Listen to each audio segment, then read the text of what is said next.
বাৰে বাৰে একেটা বেলট কাকততে অসমৰ দৰে ৰাজ্যই দুবাৰ ইলেকশ্যন পতাৰ বাবে 1000 কোটি খৰচ কৰিব লাগে।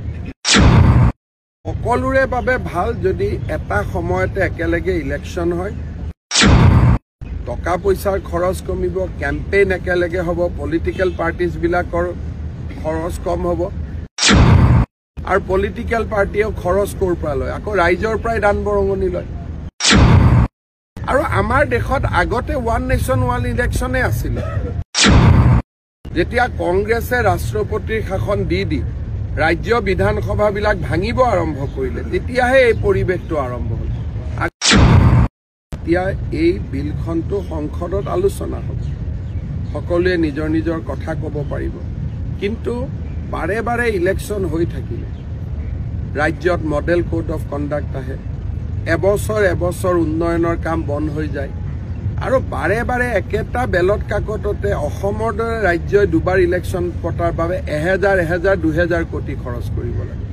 এইটোতো দুখীয়া মানুহৰ টকাই যায়।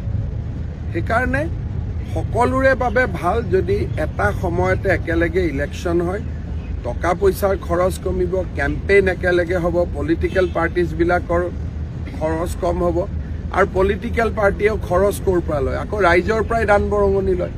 গতিকে মোৰ মতেদি ওৱান নেশ্যন ওৱান ইলেকশ্যনৰ ওপৰত যেতিয়া সংসদত চৰ্চা হ'ব, সকলো মানুহে বুজি পাব যে ইয়াৰ ফলত ৰাইজ বহু উপকৃত হ'ব। আৰু আমাৰ দেশত আগতে ওৱান নেশ্যন ওৱান ইলেকশ্যনে আছিলে। লাহে লাহে ৰাষ্ট্ৰপতিৰ শাসন বা বিধানসভা ভাঙিহে এইটো পৰিৱেশ হ'ল।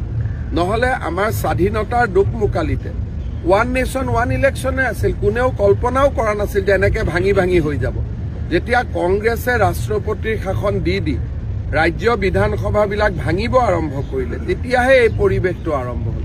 আগতে পৰিৱেশটো নাছিলেই দেশত।